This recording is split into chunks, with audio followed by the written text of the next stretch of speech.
Hola y sean bienvenidas y bienvenidos una vez más a estas clases de fonoaudiología. En este caso en específico, hoy les vamos a hablar acerca de algo que no tiene que ver directamente con fonoaudiología, sino que algo de lo que uno puede como fonoaudiólogo o fonoaudióloga aportar desde lo que vendría siendo la comunicación humana, y es respecto a la comunicación en emergencias. Mi nombre es Jorge Silva, ya me conocen mucho en el canal, saben que hago muchos videos explicando situaciones que tengan que ver con alguna situación que nosotros manejemos, y hoy quería hacer algo al respecto sobre la comunicación en emergencias.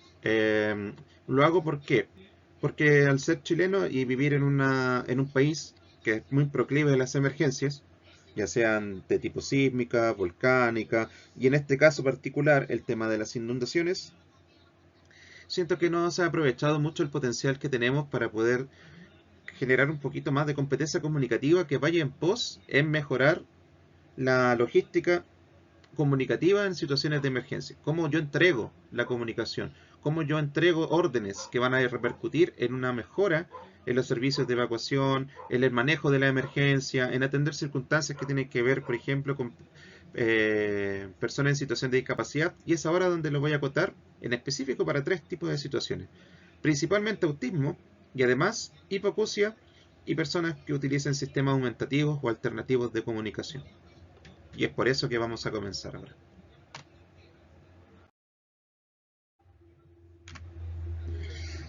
Bien, hay que entender ciertas implicancias respecto a comunicarse en un entorno social.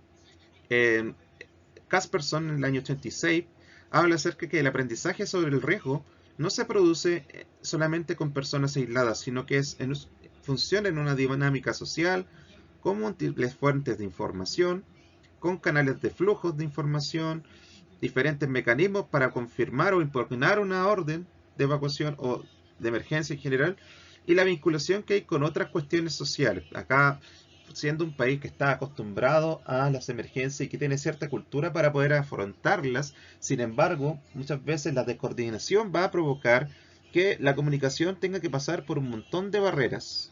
Por lo tanto, el aprendizaje sobre el riesgo va a tener que tomar en cuenta todas estas otras cosas que nombró: las dinámicas sociales, las diversas fuentes de información, el tipo de flujo de información y cómo se confirma o se niega. Bien, para poder tener en cuenta todas estas cosas, las personas tienen que tener cierto nivel de competencia comunicativa, porque eso es lo que va a hacer que vayan poniendo atención en los diferentes canales y hagan un discernimiento sobre la calidad de la información, el propósito de la información y cómo apela a las personas. Todo esto no se va a poder hacer sin una adecuada formación lingüística, pero no quiere decir que las personas no puedan hacerlo por ser algo muy difícil, sino que la responsabilidad va a recaer en el carácter social del manejo de esta información. Si son muchas las personas que se coordinan, tal vez ese, ese requisito que se ve muy alto en términos de competencia disminuya al momento en que varias personas trabajan juntos en pos de poder traer una estrategia de enfrentamiento frente a esa emergencia que vaya a ser exitosa.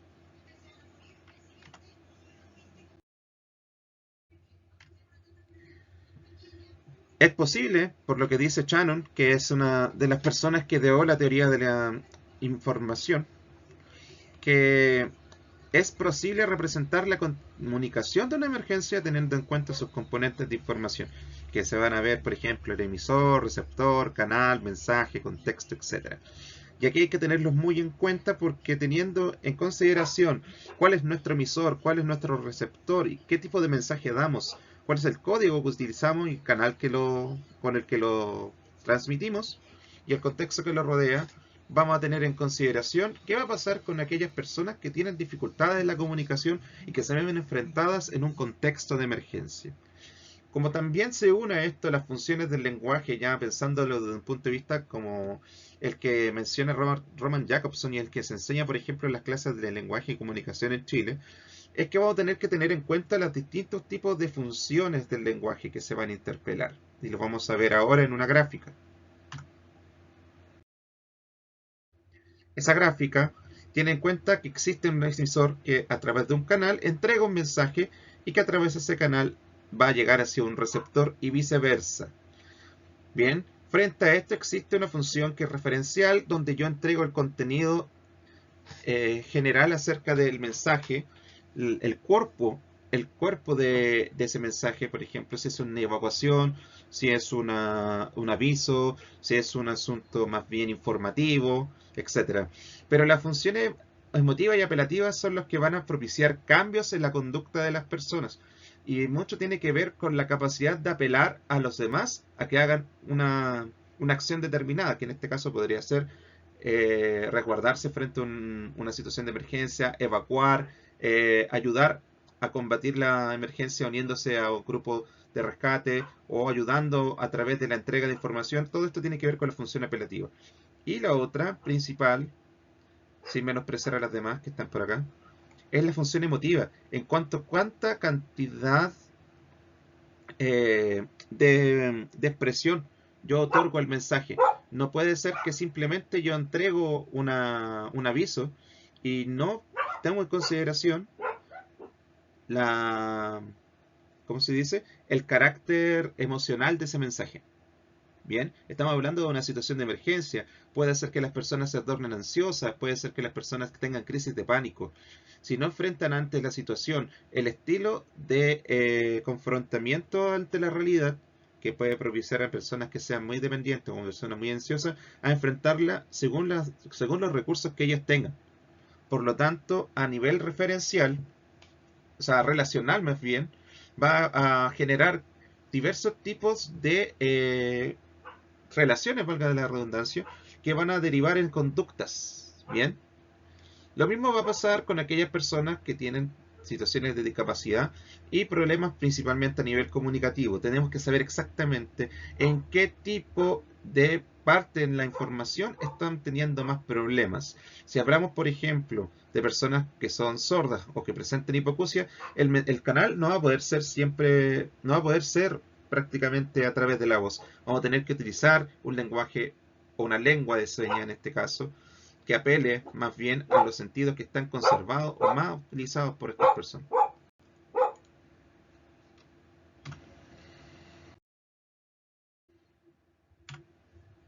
Bien, hay factores que afectan la comunicación en emergencias y Rowan, en un libro acerca de comunicación organizacional, habla acerca de que la comunicación del riesgo está afectada por las mismas tensiones que otras formas de comunicación. Van a depender de la confianza en el carácter y la competencia del comunicador. Puede ser que la audiencia perciba que la persona comparte los mismos valores o no. Puede que conozcan al comunicador, conoce por ejemplo el comunicador el riesgo o la gestión del riesgo que está haciendo al momento de comunicarlo. El conocimiento del riesgo también es importante. El público, por ejemplo, puede haber experimentado el riesgo o ha visto noticias sobre él en los medios de comunicación. A eso voy con el tema de la apelación y la emoción. La comprensión de la complejidad. ¿Ve el público el riesgo en su contexto científico, político y social? ¿Comprende el público el riesgo en su contexto científico también, político y social? O sea, ver y comprender son dos cosas distintas. Uno puede ver el riesgo, puede ver que el río sube, pero comprender el riesgo puede ser no netamente a lo que le vaya a pasar a él, sino que a toda su comunidad. Y también puede comprender en cuanto la gestión ha sido apropiada o inapropiada y generar resquemores respecto a la gestión en la emergencia, ¿de acuerdo?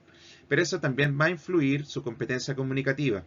¿Por qué? Porque tiene que saber atribuir bien, tiene que saber hacer inferencias bien, tiene que saber manejar un tópico bien y tener en cuenta los quiebres comunicativos que son muy comunes en estas circunstancias, por el mal clima, por la ambigüedad en la entrega de información, etcétera. Y tienes que saber resolver esa ambigüedad a través del contexto, ¿cierto?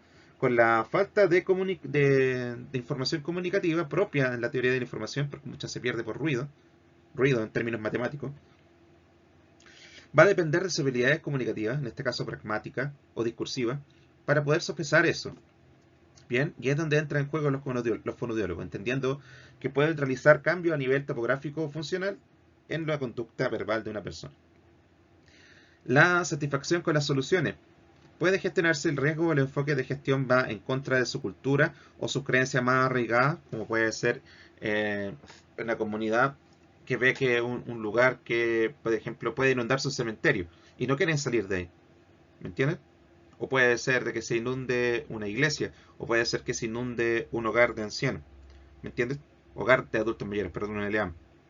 O puede ser de que se pierdan las casas que estuvieron por generaciones transmitidas en propiedad a sus familias, ¿me entiendes? Son muchas cosas las que van teniendo en cuenta, pero estas son los 5 principales según esta autora.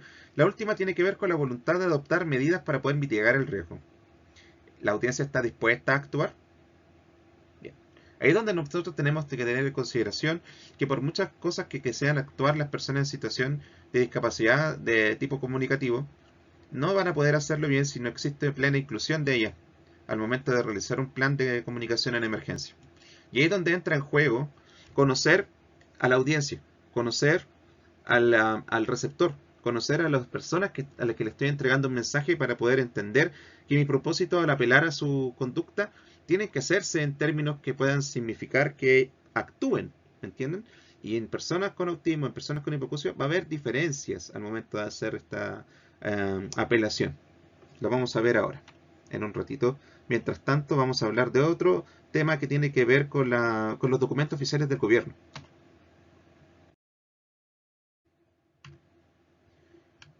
Bien, el Ministerio de Salud tiene su propio manual de comunicación del riesgo en emergencias y desastres en salud. ¿Qué principios tiene este manual? Establece principios para poder comunicar el riesgo en salud. Se menciona que Chile es la realidad geográfica de Chile y social la hace vulnerable a múltiples emergencias de diverso impacto sobre su población, por lo que las diferentes reparticiones del Estado deben saber abordar esta amenaza. Tiene también principios. Los 5 principios que deben orientar las acciones de la comunicación del riesgo en salud y que deben estar siempre consideradas en todos los ámbitos de su acción son la confianza, el anuncio temprano, la transparencia, comprender al público y la planificación. Nosotros, por ejemplo, si interviniéramos a nivel de emisor, tenemos que entrenar a esa persona a que entregue un mensaje que transmita confianza, que sea transparente y parezca transparente, y que estas personas lo hagan de forma temprana. Bien. Al revés, si nos enfocamos en los receptores principalmente, tenemos que enfatizar en cómo entregar estrategias para poder hacer comprender al público en diferentes tipos de competencias comunicativas. Y la planificación, cooperar en el sentido de otorgar mayor competencia comunicativa a la persona que está planificando. Bien. Eso desde un punto de vista estratégico. Si la persona que está trabajando en una planificación no conoce la realidad de las personas en situación de discapacidad comunicativa, lo primero es entonces concientizar y entregar herramientas sobre qué es lo que podría pasar. Al contrario, si yo quiero educar a una comunidad de padres de niños y niñas y adolescentes dentro del espectro autista, yo tengo que entregar esta información que está acá adecuada a las situaciones que ellos comprometen, a las situaciones de las que ellos experimentan día a día. ¿Bien? Y eso puede ir variando dependiendo de las características del autismo. También lo puede hacer en otro tipo de situaciones del neurodesarrollo o a nivel sensorial, como lo vamos a ver. Bien, establece el manual que hay que abrir canales de comunicación. Eso significa que hay que facilitar medios que sean abiertos con los canales de comunicación abiertos con los medios que permita el rápido acceso a la información. Siempre. La inmediatez de la información sin obstáculos, sin barreras, es lo primordial. Tiene que ser efectiva y hacer referencias directas, como la nominación de voceros principales, la identificación del medio más efectivo para poder llegar el mensaje a la población y enfatizar las medidas preventivas de acuerdo con la emergencia que se esté presentando. La otra es que tiene que resguardar la veracidad informativa. Se hace hincapié en la importancia de proporcionar información clara, precisa y oportuna a la población. O sea, aquí por decirlo,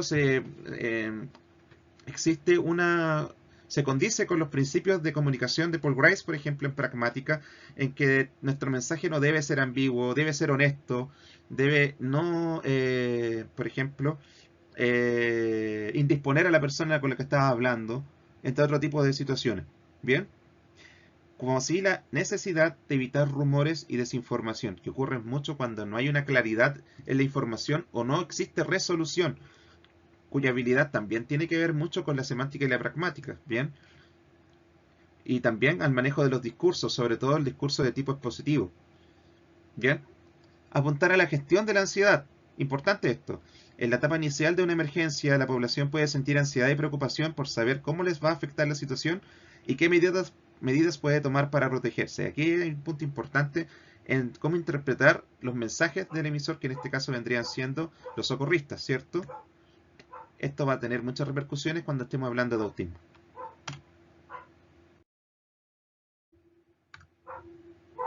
Por lo tanto, el manual establece etapas de estrategia.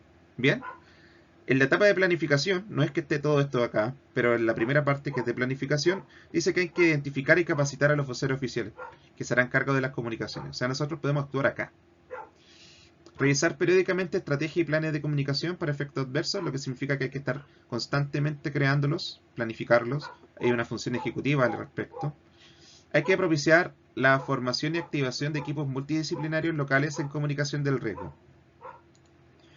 Y al tenerlos desarrollados, va a permitir entregar esta materia a las comunidades. El otro punto es que deben elaborar y mantener actualizados mapas de riesgos. Y aquí es donde entramos de cuajo. Identificar mecanismos de comunicación con personas o grupos vulnerables de la población, de modo de asegurar que puedan recibir y comprender información sobre la emergencia o desastre. Esto es muy importante teniendo en cuenta ya que existen muchas personas dentro del país que tienen algún tipo de dificultad a nivel de comprensión o expresión del lenguaje o también a nivel de habla. Bien, por lo que tenemos que tener en cuenta que dentro de esta estrategia debiesen haber personas que sean especialistas en esto. Bien, incluyendo a las personas que trabajamos en fonoaudiología.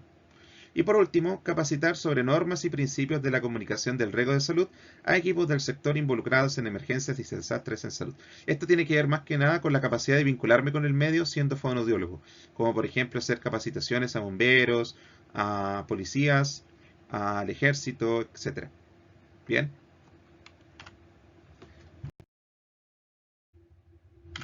Y en la página siguiente del manual tenemos que tener en cuenta el contenido del mensaje para poder educar sobre el evento y propiciar cambios conductuales en la población para que cuando ocurra la emergencia tenga las herramientas necesarias para enfrentarla. Contenido del mensaje entonces es que la naturaleza debe tener en cuenta la naturaleza del riesgo, o sea, qué es y qué consiste. Debe tener medidas y recomendaciones para el autocuidado y la protección personal.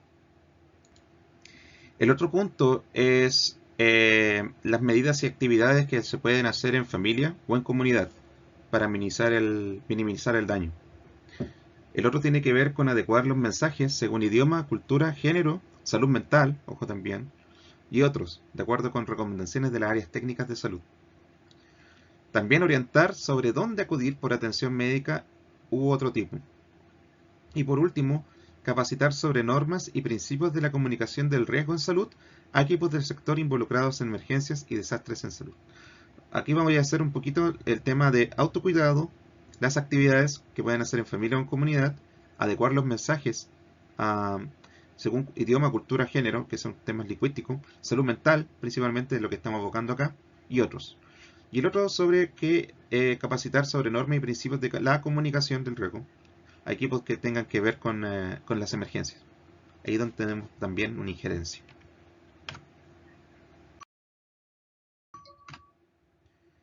Bien, existe cierta, ¿cómo se dice? Ciertos estudios, que son muy pocos, pero por lo menos existen, respecto a qué haría el rol de la fonoaudiología en el cuidado durante las emergencias. Y según el Colegio Real de Fonoaudiólogos del 2015, que vendrían siendo el Colegio de Fonoaudiólogos británico, tienen que ver desde la prevención de admisiones a los departamentos de accidentes y emergencia hasta el apoyo a la alta temprana y recuperación del paciente. Lo que hacemos principalmente aquí es prevenir admisiones innecesarias, que son muy cruciales en cuanto a una emergencia, y desarrollar estrategias especializadas para que las personas apoyen el autocuidado efectivo en el hogar. El otro punto es apoyar el alta temprana y prevenir los reingresos, cosa que es muy importante, sobre todo si trabajas en deglución. Poner énfasis en los adultos mayores y en los problemas de deglución, que va muy de la mano con el anterior punto. Y la colaboración con trabajo social para el retorno seguro a las casas. Eso es muy importante. Bien, pero esto es solo un esbozo, no es un estudio, es una recomendación que hicieron el año 2015 en un PDF que es este, Reducing Pressures on Urgent and Emergency Care. Bien, y el rol del fonoaudiólogo en esto, que vendría siendo en reducir la presión del cuidado de las emergencias o urgencias.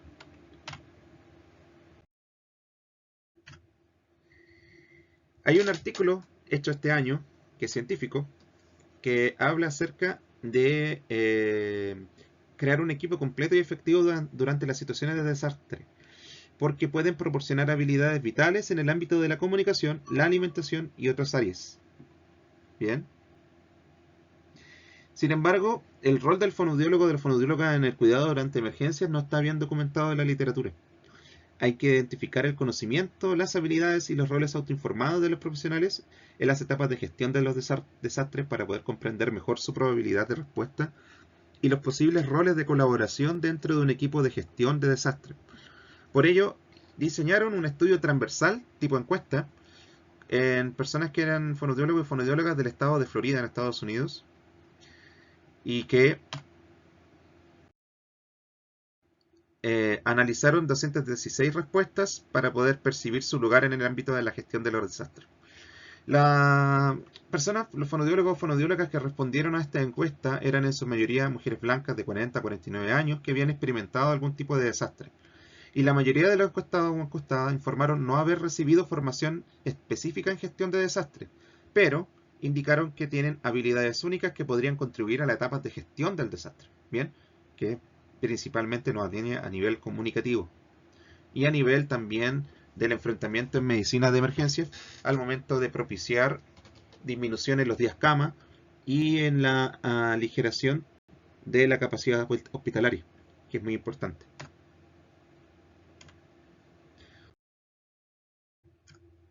Otro punto es que los profesionales que informaron tener experiencia profesional con las etapas de los desastres indicaron una mayor probabilidad de participar en la gestión de los desastres futuros.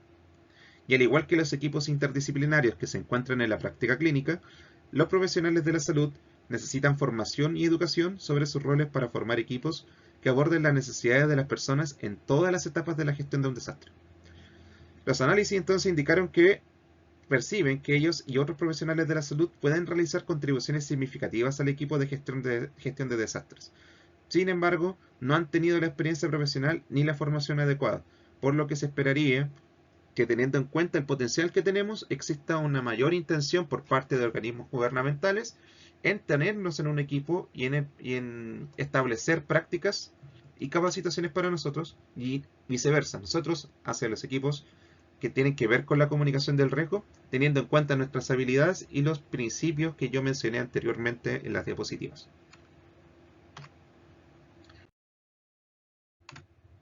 Bueno, ahora tenemos que hablar acerca de los ejemplos de estudios de población con dificultades en la comunicación o que utilicen métodos aumentativos alternativos de la comunicación. Bien, en las personas sordas hay estudios principalmente en Israel, porque tienen que ver con encontrar una manera adecuada de entregar los mensajes a través de lengua de señas. ¿Por qué? Porque gran parte de los mensajes que se utilizan, sobre todo ante situaciones de bombardeo o atentados terroristas, tienen que ver con lo auditivo, con sirenas, con también avisos por megáfono, entre otro tipo de situaciones. Y frente a esa circunstancia, las principales categorías que surgieron del análisis de los datos fueron los problemas de comunicación, ojo, durante las emergencias. El buscapersonas, que es la persona que va buscando y entregando la información, se consideró como una forma cuestionable de aviso sobre emergencia. ¿Por qué? Por cuestiones de tiempo y contenido y contexto del uso y las implicaciones de la localización de las personas sordas al momento de la emergencia. Siempre van a haber problemas acá. Por lo que dieron en consideración es que tienen que mejorar los aspectos de la entrega de la información en personas sordas. Como que aún no hay un punto óptimo sobre cómo entregarla en situaciones que requieran una inmediatez en la información y el carácter contextual y de contenido del mensaje. Bien. Y en el caso del autismo hay más. Rascon en el 2022 creó un estudio que se llama el abordaje complejo de comunicación para el entrenamiento sobre la conciencia del autismo dentro de los servicios de emergencia en Indiana, que proporcionó capacitación en autismo y comunicación para facilitar mejores interacciones en situaciones de emergencia entre los socorristas. Utilizaron un modelo teórico llamado perspectiva compleja de la comunicación, que entrenaron y enseñaron habilidades de autorregulación a los socorristas. Los socorristas que fueron entrenados en habilidades de autorregulación lograron adquirir la capacidad de comprometerse más cuando la situación de emergencia involucró a una persona autista. Al igual que en el otro estudio que habíamos mencionado anteriormente, no el estudio Rayleigh, sino que también el otro estudio que tiene que ver con la capacitación de fonoaudiólogo en emergencia, lo que hace es que aumenta la capacidad de compromiso y participación en una situación de emergencia. O sea, tú ganas un aliado que va a combatir junto contigo en el contexto del combate de la emergencia.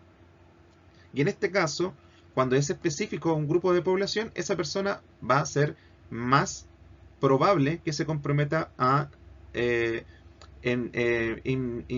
involucrarse en una situación de emergencia que tenga que ver con personas autistas. En el caso, por ejemplo, de Estados Unidos, existe un cuerpo internacional para estándares de credenciales y educación continua que ofrece a los socorristas de cualquier tipo entender aspectos del autismo. Por ejemplo, los mitos en torno al autismo, las conductas asociadas al autismo, el impacto del autismo en general, estrategias de comunicación, el concepto de fuga, que es muy frecuente en el autismo, que se fuguen de las casas, respuestas basadas en los escenarios, recomendaciones de seguridad y la perspectiva de los padres. O sea, ellos pueden en cualquier momento entrar a entrenar para poder aprender más del tema. Esa situación es posible y puede ser posible también en Chile si nosotros nos organizamos más. ¿Bien?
Cuando una persona con autismo está muy agitada, es posible que no sea fácil calmarla.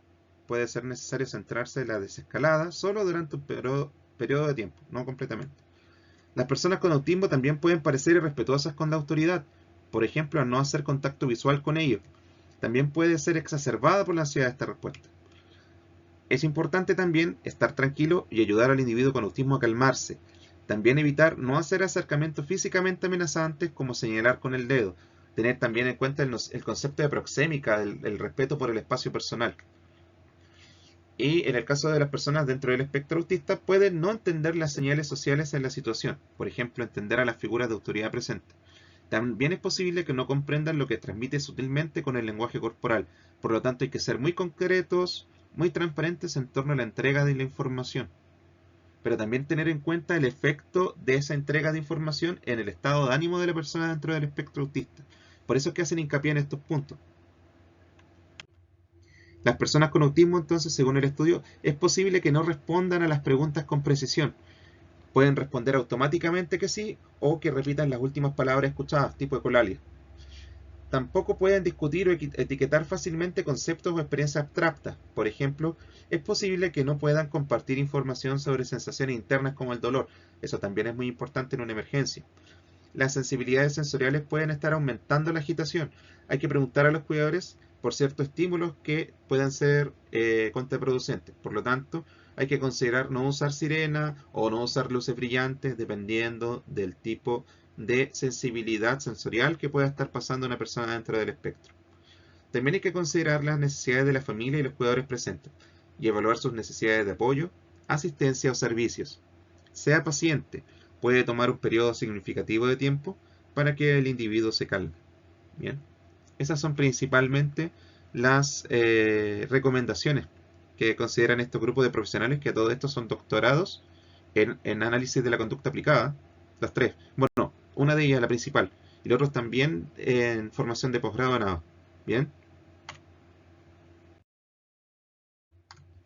Y por último tenemos estudios o ejemplos de estudios en población con dificultades en la comunicación o métodos orientativos o alternativos de comunicación. En usuarios con este tipo de usos de comunicación, a todo esto los estudios son muy nuevos, de apenas hace 1 o 2 años atrás. Es una encuesta que mandaron por email a sobrevivientes de huracanes. Una prueba de integridad para un plan nacional en Estados Unidos de uso de este tipo de sistemas durante las emergencias. Los resultados encuentran que los hallazgos más destacados indicaron que las personas que usan este tipo de sistemas en su familia no estaban preparadas antes del desastre y no tenían los recursos necesarios durante y después del desastre. Entonces lo que crearon fue un kit de herramientas basado en texto desarrollado para aumentar la preparación para desastres y proporciona recomendaciones para fonoaudiólogos y otros profesionales, o sea, que incluyeran a los fonoaudiólogos, sobre cómo ayudar a los, bueno, ahí dicen clients o usuarios que utilizan sistemas de comunicación aumentativa alternativos para prepararlos para los desastres y adquirir vocabulario efectivo. Bien, se enfocaron en la competencia comunicativa aquí.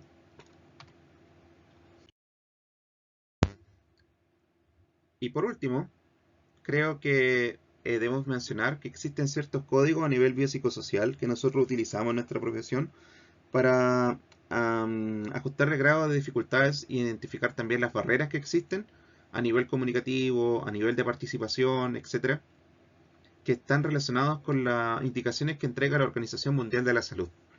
Los códigos SIF que están relacionados con el espectro autista a nivel de una emergencia son estos: la comunicación interpersonal, la comunicación receptiva, la comunicación expresiva y la comunicación escrita.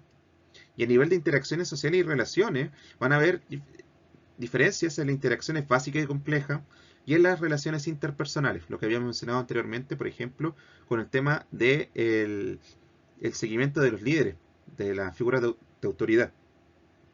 También van a haber problemas en realizar rutinas y rituales. Por ejemplo, en las rutinas diarias. Una rutina diaria que se ve interrumpida por una emergencia podría suscitar una reacción desproporcionada de la persona dentro del espectro porque no va a saber por qué acudir a ella o cómo romper con ella en pos de salvarse en una situación de escape, por ejemplo. Las sensibilidades sensoriales también van a tener que ver con esto. Las sensibilidades táctiles, visuales y auditivas van a repercutir en la entrega de los mensajes y también en los avisos de emergencia. La otra que va a tener que ver mucho que ver es acerca de la gestión del estrés y la ansiedad. Las emociones y el estado de ánimo van a estar involucrados, la flexibilidad cognitiva y comportamental, sobre todo al nivel de planificación de actividades, y las necesidades de apoyo específicas que pueden verse afectadas en el autismo tienen que ver, por ejemplo, con sus condiciones sociales y actitudes, a nivel, por ejemplo, de la entrega de los servicios y sistema y política, y a nivel de productos y tecnología de asistencia para la comunicación, que van a ser muy diferentes a las de otras personas que van a estar enfrentadas en una situación de emergencia. Por último, también hice el mismo asunto de los códigos SIF, pero en personas sordas o con hipoacusia. También van a estar afectadas a nivel de comunicación la parte interpersonal, la parte receptiva, la parte expresiva y la parte escrita. Bien, también van a haber problemas en el acceso a la información. En todo lo que tiene que ver con sus actividades sociales y participación, van a haber diferencias al momento de comunicarse, al momento de escuchar y al momento de utilizar la comunicación receptiva. Y en el caso de la interacción social y relaciones, van a haber diferencias a nivel de interacción básica y compleja y la relación interpersonal. Y en el caso de acceso a servicios y apoyo, se van a tener que individualizar los servicios y apoyo en este grupo de población. En el caso de cosas más específicas, van a haber que tener adecuaciones en las condiciones sociales y en las actitudes, en los servicios de sistema y política, y en los productos y tecnologías de asistencia para la comunicación, igual que en el último. En la orientación espacial y seguridad van a haber diferencias también obvias en la percepción espacial y en las funciones auditivas, que incluyen función auditiva, discriminación auditiva, localizar la fuente de sonido, lateralización del sonido, discriminación del habla y deficiencias tales como sordera, deficiencia auditiva o pérdida de audición. También incluiría acá los problemas para procesar las habilidades comunicativas, o sea, las habilidades de audición, el procesamiento auditivo central, que es diferente de la hipoacusia, pero se relacionan mutuamente, en que la persona tiene dificultades para poder comprender procesos como los cierres auditivos, la localización, eh, la temporalidad del sonido, que pueden indicar la presencia o no de un desastre o de una emergencia. Bien. Y van a ver otro tipo de situaciones, sobre todo acá, que tienen que ver con la planificación de las actividades que podemos hacer a través de de la educación en emergencias que hay que hacer en este grupo de población. Hay que tener en cuenta las condiciones sociales y actitudes de ellos, los servicios, sistema y política en torno a la hipoacusia y la sordera en relación a la entrega de información en emergencia, y los productos y tecnología y asistencia para la comunicación. Si anotan todos estos puntos y los resuelven, van a entregar un mensaje más claro, preciso, respetando las máximas de comunicación y teniendo en cuenta, sacando el mayor jugo en el fondo a las características de la entrega de información que están establecidos anteriormente en esta clase. Por lo tanto, yo considero que es lo más importante tener en cuenta estas dos últimas diapositivas y tomar en cuenta todo lo que hablamos antes y ver cómo se relacionan con cada una de las que nombré recién. Bien, esto requirió mucho trabajo, principalmente por el hecho de que es poca la información existente a nivel científico. Mucho se basa en consensos de expertos, pero ahora, sobre todo en los dos últimos años, han comenzado a establecerse estudios en torno al tema. Podemos, por ejemplo, dentro de nuestra disciplina, proponer estudios donde se involucren más disciplinas, que sea algo interdisciplinario y que repercuta en una mejora en la entrega de la comunicación en situaciones de riesgo, pero también en la planificación de estrategias, que considera a todos los grupos, no solamente a personas que, porque eso también habla de un capacitismo, que creamos que toda la sociedad tiene las mismas capacidades para poder entender los mensajes, o los canales donde se entrega el mensaje o el contexto no es realista. Es completamente irresponsable pensarlo de esa forma. Por eso hay que adecuar la comunicación, y adecuarla requiere estudios sobre cómo lo interpretan este tipo de situaciones, este tipo de grupos de población. Y esto quizás sea el inicio más adelante de estrategias ¿cómo decirlo?, más potentes en torno al tema.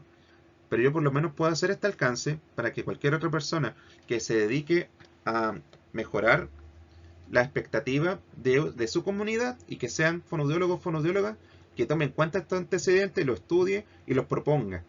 O en el caso de una emergencia, ya tenerlos de antemano para poder apoyar a los grupos de emergencia. O sea, nosotros como profesionales de salud también tenemos implicancia en esto. El manual está hecho para profesionales de salud. Nosotros no estamos ajenos a eso, por mucho que la experiencia y la práctica digan lo contrario. Si nosotros nos sumamos y nos capacitamos, vamos a entregar herramientas potentes a los grupos que intervienen en las emergencias, a los socorristas. Bien, como lo estamos haciendo ahora. Les dejo entonces las referencias como siempre y les agradezco mucho haber estado acá. Voy a hacer otros videos en torno al tema con el paso del tiempo y quizás alguna que otra capacitación a personas que lo requieran o instituciones también. Muchas gracias por haber visto el video. Que estén muy bien.